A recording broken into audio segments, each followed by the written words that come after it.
Hey, it's Sebastian from the Metal Gods Meltdown, and this evening I have the honour to be joined by James Durbin of the band Durbin. The album is absolutely fantastic. It's probably one of the best albums so far of 2021. Nearly said 2018 for some reason. I was wishing it was 2018, so we didn't have COVID. Anyway, Yeah. I want to congratulate you on the album. It's been out a very short while. How pleased are you with it, and how anxious and impatient were you waiting for the release date? Well, for me, I feel like it's been out for so long just because I've been listening to it for so long. Like, after I wrote each song, I devoured them just nonstop. I couldn't get enough of listening to them, and I've listened to the album well over 100 times since completing it back in October of 2020. So yeah, it's been quite a while for me, but I'm very happy with the response that it's gotten so far. And I mean, really, at its core, I made an album for myself. I made an album for me that the kind of album I've always wanted to make. And if people enjoy it on top of that, then that's just extra. That's just extra wonderful. Brilliant. I mean, you've worked and appeared on quite a lot of albums, haven't you? But would you say this is the complete James Durbin release to date and the most proud to? Sorry, the album you're most proud of? It's definitely the most realized. It's me personified on this album. It's everything I love about music, storytelling, especially storytelling, fantasy, big screaming, raging vocals, and killer solos, and exemplary playing. That just the magnitude of musicianship that is showcased on the Beast Awakens is the best that I've ever been able to put together, and I'm extra proud of it because I wrote every song and I assembled all the musicians that came together for it, and that's just I'm very, very proud of that. Very proud of the work that I've put in to know that such extraordinary musicians would want to come and play on this record. Absolutely. I mean, you're a world-class singer anyway, but to have the world-class musicians that you have got on there is amazing. I'm going to ask you about Kings Before You, though. It features Chris Jericho from Fozzy. Firstly, are you a big WWE fan, and have you ever gotten in the ring with Chris or plan to? I've never gotten in the ring with Chris. Let's see if I've gotten in the ring before. I've gotten in the ring a couple times, but never for an actual match. I've gotten involved in matches from the outside. I remember that I went and saw a match of, while we were there, it was CM Punk versus Dolph Ziggler, maybe. And CM Punk came over and told me to give Ziggler a chop. So I chopped him from the barricade. And I've been to WrestleMania and done things with WWE. But yeah, I've been a big wrestling fan for a long time. And when I wrote this song, Jericho and I have been buds for about 10 years. And because he was on Dancing with the Stars at the same time that I was on American Idol, and they film in the same studio at the same time. So we just ended up becoming friends and hanging out, and he'd sneak me out of the Idol hotel, and we'd go see concerts, and we went and saw Rod Stewart and Stevie Nicks at the Hollywood Bowl and things like that. So a lot of fun was to be had with Chris and I. And I went to a Fozzy concert in 2017, I believe, in San Francisco, California, and ended up getting on stage with them to do AC/DC's TNT. And who else was on stage that night playing with them? Mr. Phil Demmel. And Phil and I, we kept in touch from then on because we don't live too far from each other, a couple hours. But I knew I'd always wanted to get Jericho on a song of mine, and knew that it had to be heavy enough. It had to be, maybe have some sort of a twist to it. And so I texted him, hey, Jericho, if you were to hypothetically sing on a Dungeons and Dragons sort of concept album, heavy metal album, what kind of character would you want to play? And he said either the villain or a wizard. And I was like, brother, I just wrote a wizard song. It's in your inbox. Check it out. And he listened to it and he loved it. So it was great. I'm just glad that I was able to write such a song that he felt was worthy of the the vocal prowess of Jericho. That's so cool. I mean, this is a question you've probably been asked loads, but I'm going to have to ask it. What would you say is your favorite track from the album today, and why? Oh boy, currently, well, today I was enjoying Into the Flames because I pulled up there's this thing on Instagram on stories, how I can pull up like a memory of something that was posted a year ago. And a year ago today, I posted an Instagram story that I just wrote a song in the style of Finnish love metal that's about Samwise Gamgee, staying at the side of Frodo Baggins all the way to the fires of Mount Doom, and how stoked I was on the song as soon as I wrote it, and now seeing that post from a year ago, and was just listening to that song. So that's the one today. But it goes back and forth between Into the Flames, the Beast Awakens, the title track, and Riders on the Wind is another one that it always gets me. Awesome. I love the Beast Awakens, the title track song. I think that's my favorite of them all. Yeah, I love it. Okay, so I love the videos you've released so far. They seem really great fun. Are there plans for more to come? Are there plans for more to come as well? I think so. It's just depending on what we have available, who's available, what resources are available, and the videos that we did, the videos that I did are all they lean into the low budget. The low budget thing, and that was inspired by watching old music videos of you watch like the Dio's Rainbow in the Dark video. He's on rooftops in London and Vivian Campbell's playing a pawn shop guitar outside of a pawn shop. So they maybe had very, very limited budget for that one, but it's it's a video accompaniment to the song, and the Kings Before You video, I got everybody to record their parts, and it was very it was just very fun. There wasn't any pressure to do a certain thing. Yeah. And with Jericho not being able to film any video for himself singing, just due to his busy schedule, having to figure that out and work around that, and going to my mom's house and finding a kind of crystal ball looking thing, setting it on top of a lamp, turning all the other lights off. It's green, so when you shine the white light through it, it's obviously green, and then putting that into After Effects, and which is a program I've never used before, and putting finding a picture of Jericho's face and then superimposing it onto the crystal ball and making it appear with wave shimmering things. And I got him to record that thing with his Halloween references and calling me the Captain of the Chronicles. So that's pretty rad. And then got my orc Gronk Shaman from a band of orcs to come in and summon the vocal prowess of Jericho. So just things like that, having fun with it. The Evil Eye video, that's an Instagram filter that I was able to record a bunch of 15-second intervals of the song and edit them together for all of my performance of that. So other things like that, I edited that whole video on my phone. So really? Just kind of making a way where there is none, and making something out of nothing is very fun. That you have the capabilities to do that these days, and what I'd sure love to have a big budget to be able to do killer videos. But when you don't have one, you make do. You make do and you have fun, and no part of making any of those videos was no fun.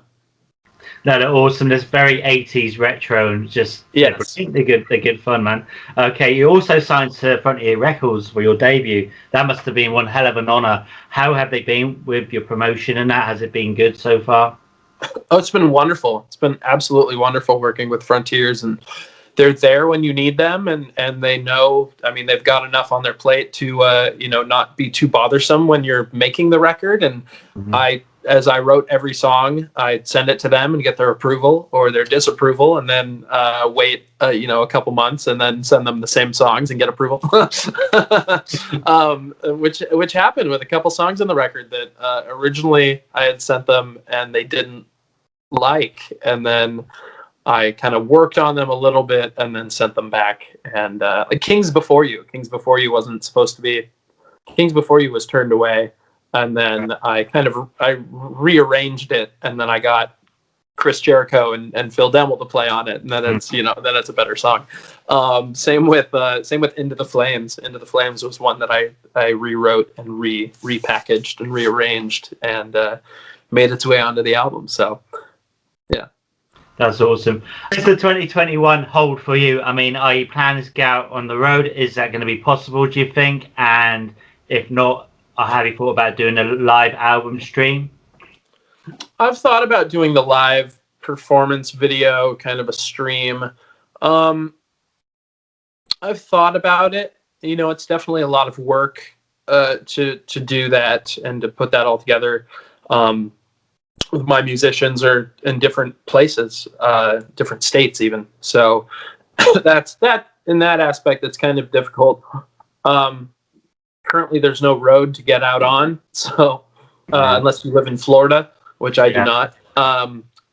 So, there's that. But I'm very content with the album, and people kind of have to, if they like something enough, and the majority of my diehard and hardcore fan base is very much enjoying the record, something that they didn't think that they would enjoy. But I just implore people to listen to the record and gain a visual from the listening experience, like people did growing up.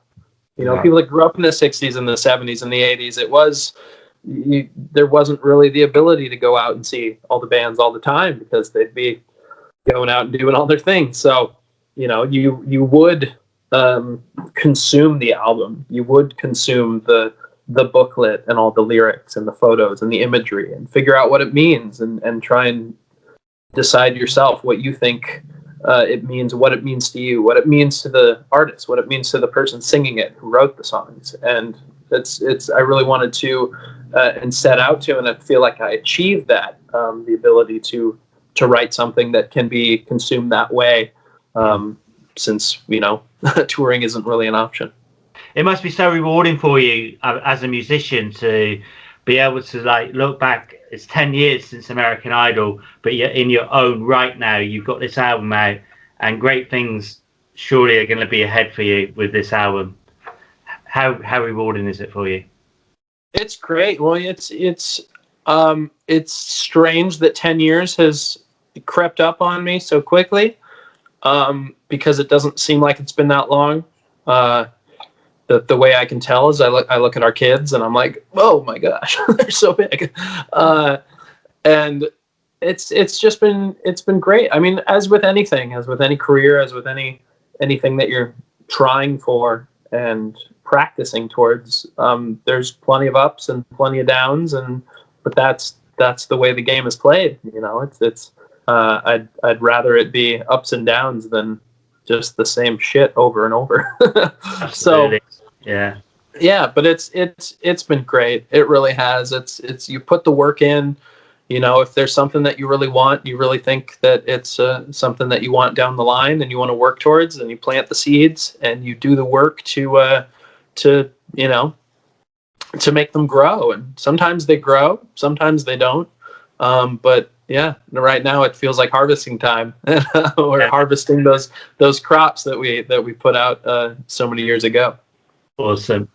I mean, the next one then is going to be about COVID-19, but it's a fun question. If you were stuck in quarantine for a year, which musician, dead or alive, would you have with you? Oh. Would they be there dead? If I had a dead, I like that one. there's Elvis. He just sits there in the corner decomposing. Oh man, I'm not sure. Oh man, maybe Dio, maybe Ronnie James Dio alive. I want Dio alive, not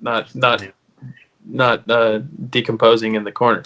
But that'd be great just to discuss, I don't know, mythology and cosmology and drink wine and eat sushi and like, wow, like that'd be great. Just hanging out with Dio, but he's, and that way it kind of sounds like he's my prisoner, which I wouldn't want to trap the physical embodiment of the deceased spirit of Ronnie James Dio to just for my own enjoyment of discussion and consumption of alcohol and sushi. That sounds pretty selfish to me. So what would you like yourself to be remembered for in 100 years' time?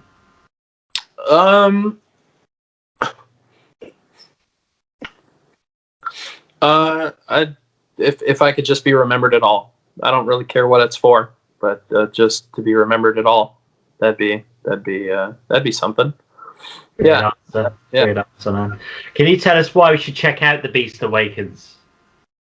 Because it will save your soul. It was made in quarantine. It was written by one guy with an idea to play his favorite brand of heavy metal, which is classic 70s, 80s inspired heavy metal. I was really inspired by the works of Dio and Black Sabbath and Rainbow and Judas Priest and Iron Maiden, and and just wanted to take a whack at it and to make something retro, make something vintage, make something that harkens back to the music of yesterday, and but still put a modern stamp on it. So I if you're gonna listen to it, I implore you to don't go into it with any sort of expectation and just consume it for what it is, and not go in with it thinking it's going to be something and then being let down by it, but go into it with no expectation and low expectation, and really enjoy it for what it is, because I worked very hard on it, and everybody involved worked their asses off on it, and to try and make a kick-ass album. And we're very proud of it. It certainly is. I'm telling you, man. I mean, I got into metal about 1979, showing my age here. I was at SMF's Twisted Sister were my band back in the 80s. Yeah. So when you see Dee Snider's now, what, he's 70, isn't he? It's unbelievable. You're like, really? Oh, my God. But yeah, so I was blessed to have been brought up in that time, and your album does take you back to it, and it's brilliant. It's absolutely retro, brilliant. Okay, so now I'm just going to do a quick fire round, just 5 questions, then I'll let you go. Some are a bit dark. Right, so the first one is festival or small intimate gig? Oh, I'm gonna say festival, just because small intimate gig could be something that you don't necessarily want. You could be there and only 7 people show up, and then you've got an unwanted small intimate gig. Those are fun for if you're doing acoustic, but if you're rocking full band and you don't know how you're gonna pay your band, but you're gonna give those 7 people the best show they've ever seen. But I'd rather have a festival crowd. Excellent. Okay, beer or pizza? Beer. Good answer again. Vinyl or digital? Vinyl definitely. Vinyl definitely for the enjoyment. But you can't take your turntable on a plane, so maybe digital. Cool. Iron Maiden or Judas Priest? Judas Priest, always. Cool. I thought you might say that. Okay, the last one. Donald Trump or Miss Piggy? Miss Piggy, all the way. I want to thank she you so knows much. karate. She knows karate. Yeah, Trump. I don't know what Trump knows, but yeah, Miss Piggy's she knows karate. She knows her stuff. She's got great taste in frogs, and all the way, Miss Piggy. Awesome, man. And Frank Oz. You can't go wrong with Frank Oz. Awesome, man. Okay, do you have any final words for your fans and our listeners? Thank you. Thank you for supporting my music for the last 10 years, and hopefully keep doing things that make you want to support it for the next 10, and so on till till as long as we can. I enjoyed making this album. I enjoy hearing from people what they think. So I'm always asking people to ask me questions or tell me what they think on my Instagram, which is at James Durbin Official, JamesDurbin Official. And that's where you can find me most of the time. But yeah, thanks for taking the time. Appreciate it.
in the